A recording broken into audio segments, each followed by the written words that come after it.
ఈరోజు మనం కోడిగుడ్డు ములక్కాడ టమాటా కర్రీ చేసుకుందామండి. అది ఎంత ఈజీగా చేసుకోవచ్చో మీకు చూపిస్తున్నాను. ఎగ్స్ బాయిల్ చేశానండి. బాయిల్ చేసి ఆయిల్ అయింది, నూనె వేడయిన తర్వాత ఎగ్స్ వేసి దాంట్లో కొంచెం పసుపు వేసి ఇలా వేపుకున్నానండి.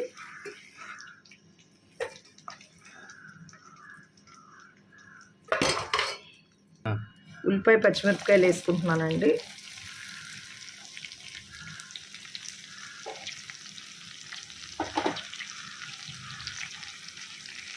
ఆల్రెడీ మన ఎగ్స్లో వేస్తున్న పసుపు ఉంది కదండి, కొంచెం సాల్ట్ వేసుకుంటున్నాను. ఉల్లిపాయ బాగా వేగుద్ది కాబట్టి. చూసారండి, ములక్కాడ ముక్కలు ఇప్పుడు వేస్తున్నాను. కొంచెం ఉల్లిపాయ వేగిన తర్వాత ములక్కాడ ముక్కలు వేసేస్తున్నాను. ఇవి కూడా బాగా మగ్గాలండి.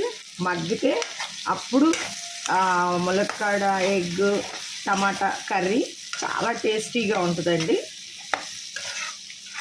చూస్తున్నారు కదా, ఇప్పుడు ఈ ములక్కాడలు కొంచెం మగ్గనిద్దాము. దీని మీద ఒక 2 minutes మూత పెడుతున్నానండి.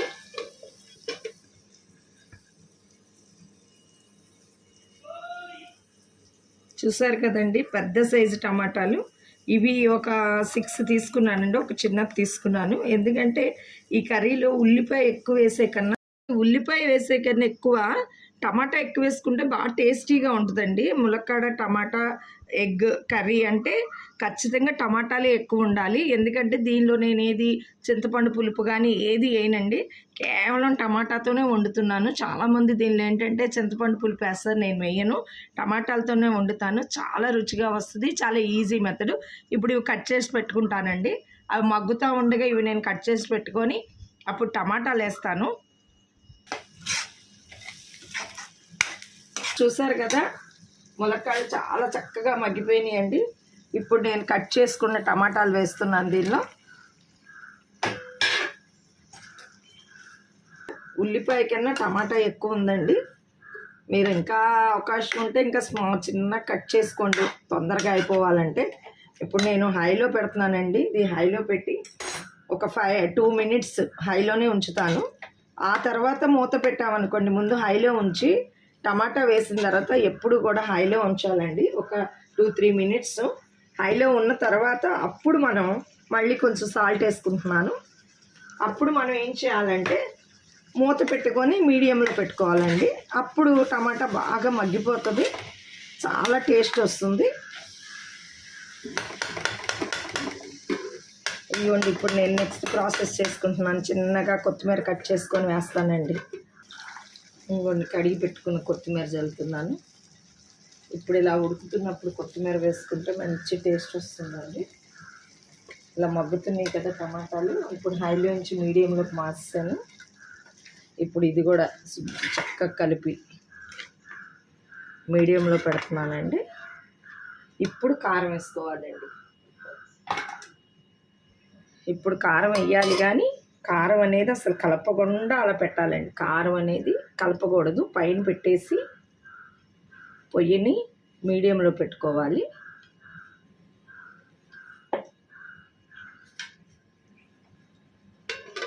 ఉల్లిపాయలు చూసారు కదండి, ఇలాగ తొక్కు తీయనివి ఇవి వేసి కొంచెం జీలకర్ర అండి, దానిలోనే కొంచెం జీలకర్ర వేసుకుంటాను.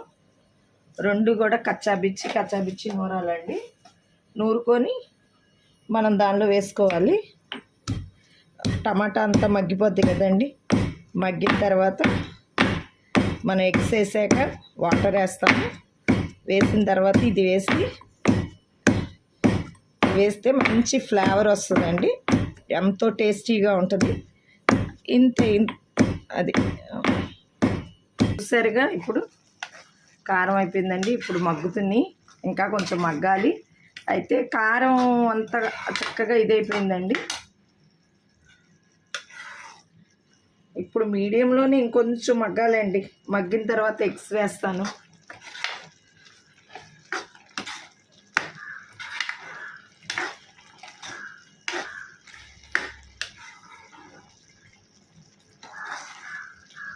చూసారా, బాగా మగ్గిపోయింది కదండి. చూసారు కదా, టమాటా అనేది మీకు అసలు ఇంకా కనబడదండి.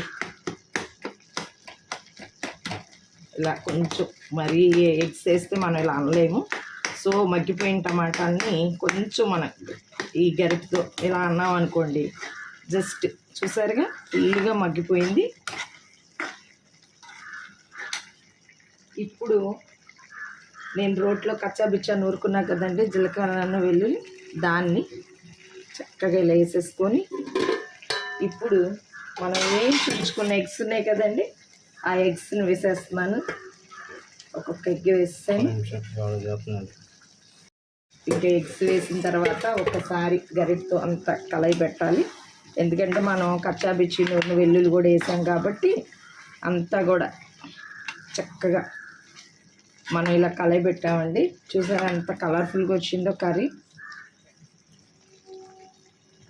ఇప్పుడు ఒక్కసారి నేను ఉప్పు చూస్తానండి, మీరు కూడా ఉప్పు చూసుకోవాలి. ఇప్పుడే చూసుకోవాలి, వాటర్ పోసిన తర్వాత కాదండి.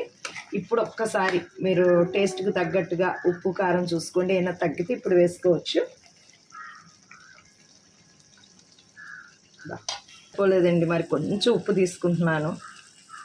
ఎందుకంటే ఏదన్నా కూరకు రుచి ఉప్పు కారమేనండి. కొద్దిగా కారం పడుతుంది, ఎందుకంటే మేము కొంచెం కారం బాగానే తింటామండి. మీరు మీకు తగ్గ కారం వేసుకోండి కొంచెం. ఇప్పుడు దీన్ని ఇలా కలపడం జరిగింది. చక్కగా ఎక్కువ ఇలా చేయకుండా ఎగ్స్ చిదిగిపోతాయండి. విడిపోకుండా ఉండాలంటే మనం ఇలా చేసుకోవాలి. మళ్ళీ ఇంకొంచెం కొత్తిమీర, నేను కొంచెం కూరల్లో అట్లా కొత్తిమీర అది మంచిగా వాడతానండి, మంచిదని. మళ్ళీ ఒకసారి అంటే అది ఒకే ట్రిప్లో వెయ్యను, ఎందుకంటే ఒక్కొక్కసారి ఒక్కొక్క మగ్గే విధానాన్ని బట్టి టేస్ట్ మారుతూ ఉంటుంది కర్రీ. సో అలా చేసిన తర్వాత ఒక పెద్ద గ్లాసే తీసుకున్నాను, కాకపోతే అన్ని అవసరం అవ్వదు. ఒక ముప్పావు గ్లాస్ వాటర్ పోసానండి. పోసి ఇప్పుడు శుభ్రంగా కలుపుతున్నాను. కలిపి ఇదిగోండి ఇప్పుడు ఆయిల్లో పెట్టి మూత పెట్టానండి. చూసారుగా మూత తీస్తున్నానండి. 5 minutes కూర అయిపోయింది. ఒక్కసారి అడుగు ఏమన్నా అంటిందేమో చూసుకోవాలి. చూసారుగా దగ్గరకు వచ్చేసింది వాటర్ అంతా. కొంచెం అండి, అంటే ఇలా తినే వాళ్ళకి కొంచెం ఇలా పులుసులాగా కావాలి అనుకునే వాళ్ళు ఇలా దించేసుకోవచ్చు. లేదు మాకు ఇంకా దగ్గరికి కావాలి గురులాగా అనుకునే వాళ్ళు ఇంకొంచెం దగ్గరికి చేసుకోవచ్చు. సో మనం ఒక 2 minutes ఇలాగే ఉండి హైలో పెట్టామనుకోండి, దగ్గర ఉంటాం కాబట్టి అడుగు పట్టదండో, లేకపోతే అడుగు పట్టేస్తుంది. దగ్గర ఉండాలి, దగ్గరుండి హైలో పెట్టుకోవాలి. లేదు దగ్గర ఉండలేము అనుకునే వాళ్ళు సిమ్లో పెట్టుకొని 2 minutes, మినిమం 3 minutes 4 minutes ఉండాలండి సిమ్ అయితే. హై అయితే ఇంక ఇదిగోండి అయిపోయింది. ఇంకా చూసారు కదా కోడిగుడ్డు ములక్కాడ, బా మంచి వాసన వస్తుందండి, మంచి స్మెల్. ఇదిగోండి ఎగ్స్ ఎలాగే ఉన్నాయి. ములక్కాళ్ళు చూసారుగా ఎంత బాగున్నాయి, లేత ములక్కాళ్ళు అండి, చాలా చాలా బాగున్నాయి.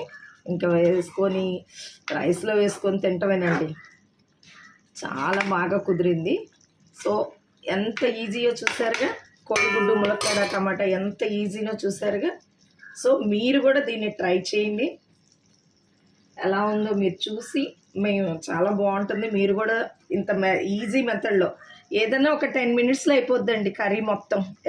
ఎగ్స్ మనం బాయిల్ చేసుకొని పక్కన పెట్టుకొని ఉంటే ఒక 10 minutesలో ఎగ్ ములక్కాడ టమాటా కర్రీ అయిపోతుంది. చూసారుగా, మీరు కూడా నేర్చుకోండి, దీన్ని చూడండి, చూసి అన్నీ ఇదే ప్రాసెస్లో వేసి చూసి ట్రై చేయండి. కొత్త వాళ్ళకి కూడా, వంట రాని వాళ్ళు కూడా, వంట నేర్చుకునే వాళ్ళు కూడా చేసేసుకోవచ్చు. చాలా ఈజీ మెథడు. ఎవరన్నా రిలేటివ్స్ వచ్చినప్పుడు మన ఇంట్లో ఏం లేవు, ఎగ్సే ఉన్నాయి, చక్కగా ఇవి చేసుకోవచ్చండి. అలాగే సో ఈ ప్రొసీజర్ చేసుకుని చాలా టేస్టీగా ఉంటుంది. నేను వెల్లుల్లి జీలకర్ర చితక్కొట్టేయటం మాత్రం మర్చిపోమాకండి, అది వేస్తే బాగా టేస్టీగా ఉంటుందండి. ఇంకొంచెం కావాలంటే దానిలో ఒక 2 ఎండుమిరపకాయలు కూడా వేసి చితక్కొట్టుకొని వేసుకున్న టేస్టీ ఉంటుంది. అలా కారం వేస్తామని నేను వేయలేదు, ఇదంతా ఎందుకు శ్రమ ఇప్పుడు కొత్తగా నేర్చుకునే వాళ్ళు కానీ. సో మీరు బాగా నేర్చుకోండి, చెయ్యండి. మీరు కామెంట్స్ పెట్టండి, లైక్ కొట్టండి, సబ్స్క్రైబ్ చేయండి. నా వంటలు వీక్షిస్తూ ఉండండి. ఇంకా ఇంకా మీకు మనం రెగ్యులర్గా చేసుకునే కర్రీస్ కానీ, స్పెషల్ కర్రీస్ కానీ, దాబా స్టైలు, దమ్ బిర్యానీస్ ఇవన్నీ కూడా నేను చెప్పబోతున్నానండి. ముందు ముందు అవన్నీ కూడా మీకు అప్లోడ్ చేస్తాను. ఈజీ మెథడ్ ఏదైనా వంటల్లో నేను అమ్మ ఆంధ్ర వంటల్లో నేను అప్లోడ్ చేస్తానండి ఈ వీడియోస్. మీరు రెగ్యులర్గా చూడండి, మీకు తెలిసిన వాళ్ళకి కూడా చెప్పండి. వీక్షించండి, అందరూ వీక్షించి నేర్చుకొని చక్కగా ఆనందిస్తూ ఆస్వాదిస్తూ అన్న తినాలి, కర్రీ అన్నీ చేసుకోవాలని నేను అనుకుంటున్నానండి. అందుకనే ఇది పెట్టడం జరుగుతుంది. సో మీరందరూ కూడా ఇది ట్రై చేయండి, సక్సెస్ అవ్వండి. Okay, thank you.